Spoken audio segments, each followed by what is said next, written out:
आप देख रहे हैं बड़ा सवाल और अभी एक बड़ी खबर आ रही है जो अभी आपके सामने प्रस्तुत करते हैं।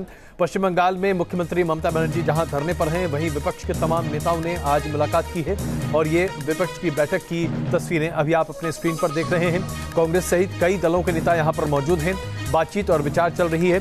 नए सीबीआई चीफ और की नियुक्ति के साथ साथ ममता बनर्जी के पूरे मामले पर भी चर्चा हो रही है और हर व्यक्ति अपनी अपनी बातों को, अपनी संवेदनाओं को सामने रख रहा है। आरपी सिंह साहब बीजेपी से, आलोक शर्मा जी कांग्रेस से, अतुल अंजान जी सीपीआई से, गीता भट्ट जी आरएसएस विचारक, एनएस खरायत जी असिस्टेंट डायरेक्टर पूर्व सीबीआई और नवाब मलिक साहब एनसीपी से हमारे साथ मौजूद हैं।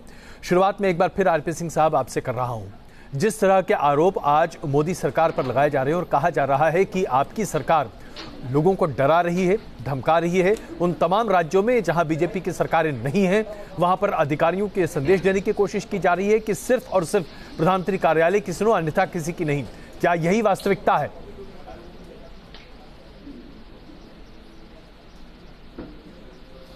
जिस कमिश्नर साहब की ये बात हो रही है उनको 3 बार समन गए हैं। आखिरी समन 2018 दिसंबर में गया है जी। वो हर बार कोई ना कोई बहाना बनाकर बात को टालते हैं, आते नहीं। सीबीआई समन कर रही है। अब उसके बाद सीबीआई के पास क्या रास्ता बचा? ये नहीं कि पहली बार उनको बुलाया गया, 2017 में 2 बार बुलाया गया टाल के, 2018 में दिसंबर में फिर बुलाया गया, फिर टाल के। अब सीबीआई के पास कुछ तथ्य हैं जिनको वो कन्फ्रंट करना चाहती है, उनसे बातचीत करना चाहती है। अब उनको मिलने जाती है, बातचीत करनी जाती है, सीबीआई के अफसरों को अरेस्ट किया जाता है। ये कौन सा कानून है?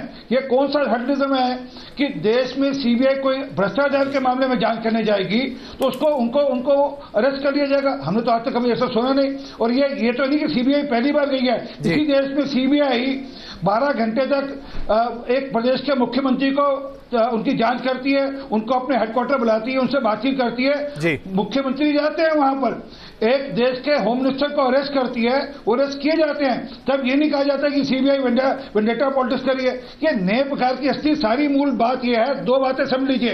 एक बात यह है कि कुछ ऐसा है जो ममता बनर्जी के राज और इस अफसर के पास है, नहीं तो आज से पहले कभी नहीं बैठी धरने पर किसी और नारदा स्कैम के जो इनके कलीग थे। दूसरी बात वो ये सब राजनीति हो रही है। ममता बनर्जी, राहुल गांधी, मायावती जी, इन सब राजनीति हो रही है। इसी विषय को लेकर आगे बढ़ते हैं क्योंकि ममता बनर्जी क्या वाकई में कुछ छुपा नहीं है। इसका जवाब तो टीएमसी के समर्थक दे सकते थे जो इस वक्त हमारे साथ नहीं है। आलोक शर्मा जी, आप लोग बस मौका देख के चौका मार रहे हैं, आप राजनीति कर रहे हैं। शायद आपकी सरकार होती तो अभी यही करते। कम से कम बीजेपी तो यही बार बार हर जगह से कह रही है, क्योंकि आपने शायद जैसा कि कहा जाता है सीबीआई को तोता बना दिया था। आरपी सिंह, मैं समझता हूं आरपी सिंह साहब जो कह रहे हैं बिल्कुल ठीक कह रहे हैं। इसमें विशुद्ध राजनीति हो रही है। 40 लोग एक व्यक्ति के से पूछताछ करने जाते हैं जिसको हाई कोर्ट से इम्यूनिटी प्राप्त है कि आप अगर जाएंगे तो वहां से कहीं ना कहीं से ऑर्डर लेकर जाएंगे। सीबीआई काम करती है। सेक्शन 5 क्या कहता है? दिल्ली पुलिस स्पेशल एक्ट जिसके तहत सीबीआई काम करती है, वो साफ साफ एक्ट कहता है कि आप फर्स्ट क्लास मेट्रोपॉलिटन मजिस्ट्रेट से जाकर ऑर्डर्स लेकर आप जाएंगे। लेकिन यहाँ ऐसा कुछ नहीं होता है। यहाँ तो केवल यह है कि 2 दिन पहले मोदी साहब जिस अधिकारी का नाम लेते हैं वहां पर आप पहुंच जाते हैं। मैं फिर भी सिंह साहब की बात को ऊपर रखता हूं। सिंह साहब, मुझे जरा इस शो के न्यूज नेशन के दर्शकों को बता के जाइएगा कि आप लोग अब सृजन घोटाले का नाम क्यों नहीं लेते हैं, क्योंकि जेडीयू के साथ आपका टाई अप हो गया है। दूसरा सवाल, मुकुल रॉय, बाबुल सुप्रियो, हेमंत शर्मा बिस्वास, इनका तीनों का नाम इस केस में है। सीबीआई इनके यहां तोता जो कौवा जो भी आप कहते हैं, मैं कहता हूं चोंच मारने कब जाएगी। अगला सवाल मेरा यह है कि नोटबंदी के नाम पर आज तक क्या हुआ? नोटबंदी के नाम पर इतने कांड हुए, क्या सीबीआई वहां पर जाकर किसी से जांच करेगी? 4.5 वर्षों में आरपी सिंह साहब इसका जवाब दीजिए, या सहयोगी आरपी सिंह साहब इसका जवाब दीजिए। मुकुल रॉय के बारे में क्यों नहीं आज बात हो रही है? बताइएगा जाकर। एक अंतिम सवाल अजय जी, अंतिम सवाल। शर्मा जी आइए जरा मुद्दे पर रहें। डायरेक्टर आलोक वर्मा ने एक एफिडेविट दिया सुप्रीम कोर्ट में कि सीबीआई को काम नहीं करने दिया जा रहा है। उसकी जांच उस एफिडेविट की कब करवाएंगे आप? चलिए आरपी सिंह साहब जवाब दीजिए इसका। मैं बिल्कुल जवाब देता हूं। हकीकत ये है कि इनके पास सारे दरवाजे खुले हैं। ये सुप्रीम कोर्ट जाए, ये जो अब सीबीआई कार्रवाई कर रही है वो सुप्रीम कोर्ट के अंतर्गत कर रही है, और वो उनको अरेस्ट करने नहीं गई थी। तो अगर हाई कोर्ट का ऑर्डर है कि उनको अरेस्ट नहीं करते, उनसे जांच करने की अधिकार सीबीआई को है, और सीबीआई जाकर जांच कर सकती है, उनसे बातचीत कर सकती है। आरपी सिंह साहब, मेरे सीधे सीधे सवाल हैं। बाबुल सुप्रियो से, मुकुल रॉय से, हेमंत बिश्व शर्मा से पूछताछ कब करेगी सीबीआई? इसका उत्तर दीजिए, दे के जाइएगा न्यूज नेशन के दर्शकों को। बोलेंगे तो अच्छा लगेगा। आप मर्यादा मत तोड़िए, यही दिक्कत है। कांग्रेस सिंह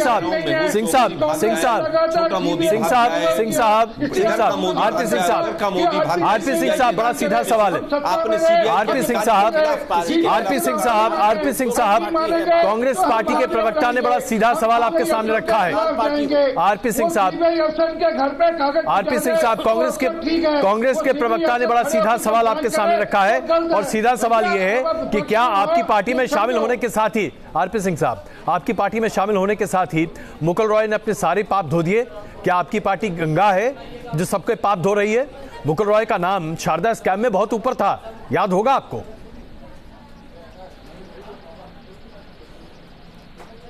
भूल गए हैं, आज भी है, आज भी उनके साथ जांच हो रही है, वो जान से परे नहीं हो कहीं भी। और आज भी, अरे मैं बोल रहा हूँ, अरे आलोक जी सुनिए ना, यही दिक्कत है। आज भी जांच हो रही है, जब झूठ होगी सीबीआई उनको भी बुलाएगी, उसमें क्या बात है? इसमें कोई गंगा नहाने की बात नहीं है। यही तो सवाल है कि जरूरत किसकी है और किसकी नहीं। कौन अतुल जी दिक्कत कर रहा है आज की तारीख में? आलोक जी एक मिनट, आलोक जी एक मिनट, आपके सवाल का जवाब अभी आरपी सिंह साहब दे। आलोक जी पहले सीबीआई के अधिकारी, आलोक जी प्लीज एक मिनट, अतुल जी, लेकिन वो अतुल अंजान जी, यहाँ पर सैकड़ों करोड़ रुपया नोटबंदी के टाइम पे खर्च होता है। नोटबंदी की बात छोड़िए, आइए अभी जरा मुद्दे पर रहते हैं। अतुल अंजान जी, 3 नाम जो कांग्रेस के प्रवक्ता ने अभी सामने रखे, वो 3 नाम पर अभी सीबीआई कोई भी आगे कार्रवाई करने को फिलहाल मूड में दिखाई नहीं दी थी। जब जरूरत होगी तब पूछेंगे। मैं आपसे पूछना चाहता हूं अतुल जी, क्या हो रहा है? अजय जी, बड़ी ही अजब स्थिति है। मैं आपसे पूछूं जी, नोटबंदी से पहले 750 करोड़ रुपए अहमदाबाद के कोऑपरेटिव बैंक में जिसके डायरेक्टर अमित शाह हैं, वो आज तक उस पर सीबीआई की निगाह क्यों नहीं गई? ये देश के अंदर 8000 करोड़ रुपए की संपत्ति नोटबंदी से पहले आरएसएस और बीजेपी ने खरीद डाली, उस पर सीबीआई की नजर क्यों नहीं पहुंचे? भाई सरदार जी, सरदार जी जरा चुप हो जाइए 2 मिनट, ज्यादा नहीं, ये बताइए कि प्रधानमंत्री जी का नाम एक बड़े उद्योगपति ने अपनी डायरी में लिखा था, इसको करोड़ों रुपए दिए, उसके खिलाफ सीबीआई ने क्यों जांच नहीं की? मैं एक बात ये पूछना चाह रहा हूँ कि ये सारे के सारे बुनियादी सवाल इसलिए भटका रहे हैं, ये केंद्रीय मंत्री बंगाल के सवाल पर सब दिल्ली से बाहर चले गए। अच्छा सिंह साहब, पैसे पर ये तमाम आरपी सिंह साहब, जरा मैं आपसे आग्रह करूंगा, आरपी सिंह साहब मैं आपसे आग्रह करूंगा, जरा हर किसी की बात सुनिए तो सही। हमारे देश के प्रधानमंत्री आरपी सिंह साहब, अमित शाह और ये राष्ट्रीय सुरक्षा, आरपी सिंह साहब मैं विनम्र आग्रह आपसे बार कर रहा हूँ। आरपी सिंह साहब जरा बात सुनिए प्लीज। कल और किसी के खिलाफ बोलेंगे, कल और किसी को मारेंगे जान से, ये हमारे खिलाफ भी कार्रवाई करेंगे। चलिए, मालूम है। गीता भट्ट जी जरा चुप हो जाओ, नहीं तो आप बोलने नहीं दूंगा। अब आपको बोलने ने ना आपको ना गीता को, आपकी दोनों बिरादरी के लोग जो है ना, उनको अब नहीं दूंगा। बोलिए अब आप, बोलिए अब आप। सिंह साहब, आरपी सिंह साहब, मैं आग्रह कर रहा हूँ आप सबसे कृपा करके, इस तरह से बहस न कीजिए। महारानी विक्टोरिया से मैं बहस नहीं करता। प्लीज, आजादी की लड़ाई में कहाँ थे आपके नेता? आडवाणी जी कहाँ थे? गोलवलकर कहाँ थे? जवाब दीजिए पहले। आज फिर आप बड़े स्वायत्ता की बात हो गए। आप हमारे प्रधानमंत्री स्वयं चोर हैं। प्रधानमंत्री जी राफेल के बारे में मुंह चुरा रहे हैं, इसलिए चोर चोरी ही नहीं करता, मुंह चुराने वाला भी चोर कहलाता है। चोरी का सवाल नहीं, प्रधानमंत्री क्यों चुरा रहे हैं? प्रधानमंत्री रोते क्यों है? प्रधानमंत्री बोलते क्यों नहीं? प्रधानमंत्री मुख्यमंत्री का ये तो आपने लोकतंत्र की किस तरह से आप रक्षा कर रहे थे जी, ये इस बात से पता चलता है कि आप ही के मुख्यमंत्री ने विधानसभा की पटल पर ये बताया होना चाहते हैं, इस बहस को किनारे ले गए हैं, इसीलिए कलकत्ता के अंदर। चलिए मैं आग्रह करता हूं अतुल जी और गीता जी, अतुल जी और गीता जी, ये चीरहरण करना चाहता है। बिल्कुल, क्या बात कर रहे हैं अतुल जी और गीता जी, मैं आग्रह करता हूं अगर हम इस तरह से बहस करेंगे, झूठ बोलने के अतुल जी और गीता जी, अतुल जी और गीता जी, प्लीज मैं आग्रह कर रहा हूं आप दोनों से, हमें बहस को आगे लेकर चलने दीजिए। गीता जी प्लीज एक मिनट मध्य प्रदेश में चलाती रही और अभी हरियाणा में बलात्कारियों की। अतुल जी आइए जरा बहस को आगे लेकर चलते हैं।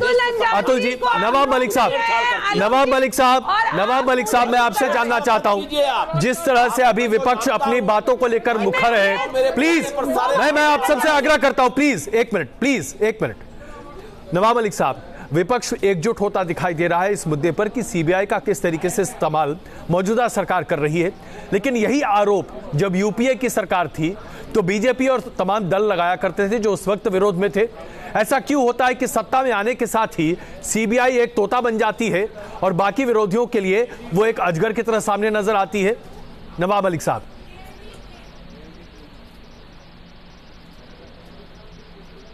देखिए अजय जी, ऐसा है कि सीबीआई पुलिस का विवाद है या सीबीआई ममता दीदी का विवाद है। सीबीआई से सीबीआई क्यों लड़ रही थी? क्यों परिस्थितियां आलोक वर्मा वाली पैदा हो गई? कहीं ना कहीं सीबीआई में जिस तरह के हालात बनाए गए हैं जी, सीबीआई से लड़ते हुए देश ने देखा है।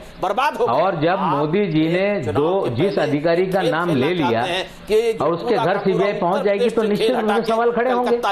अब ये अपने मामले को लेके जिस तरह से चीजें रख रहे हैं कि गुजरात में क्या हुआ, गुजरात में लगातार कोर्ट के आदेश से जांच आगे चली और कोर्ट के आदेश से सारी कार्रवाई की गई।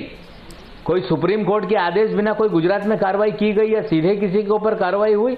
अगर ये भारतीय जनता पार्टी बोल रही होगी तो उसमें किसी भी प्रकार का तथ्य नहीं है। चाहे आलोक वर्मा जी का मामला हो, उसमें तो कोई विपक्ष नहीं था जी, क्यों वो हालात पैदा हो गए?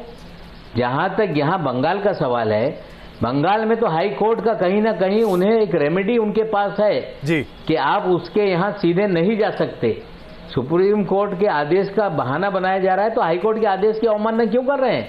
हमें लगता है क्लियर कट केस है। अधिकारी का नाम ले, 2 दिन में नागेश्वर राव जी का कार्यकाल सुबह खत्म हो रहा है, अंतरिम डायरेक्टर का, और उससे पहले वो अपनी कहीं ना कहीं लॉयल्टी साबित करने के लिए किया गया क्या? ये भी सवाल तो देश के सामने खड़ा हो गया। ये जो हाई कोर्ट का ऑर्डर है जिसपे कहा गया कि उनकी जांच नहीं हो सकती।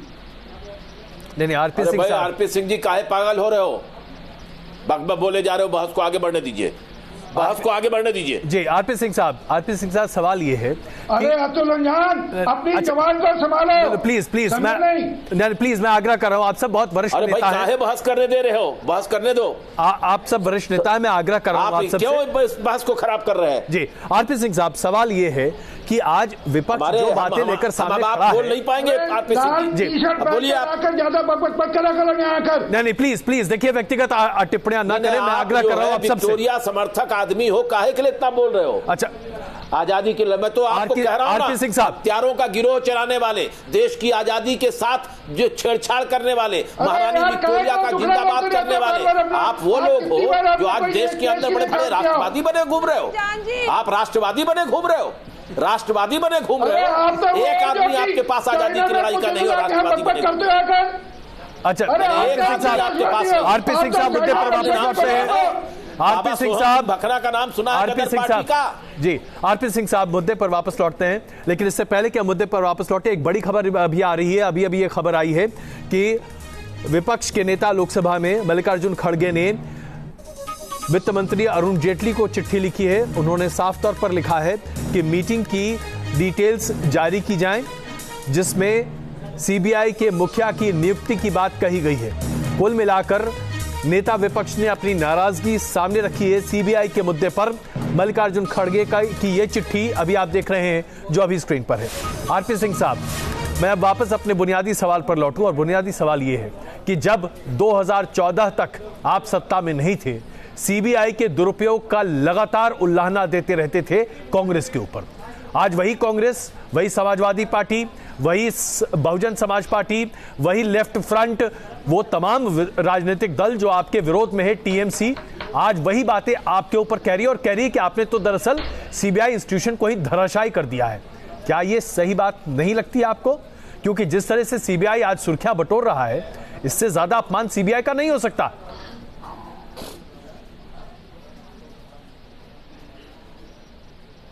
अजय, एक बात मोटी बता दीजिए आप जी। क्या प्रधानमंत्री जो आज हैं, जो जब मुख्यमंत्री थे, उनको सीबीआई ने इंटेरोगेट किया? क्या एक बार किसी ने प्रश्न उठाया सीबीआई पे?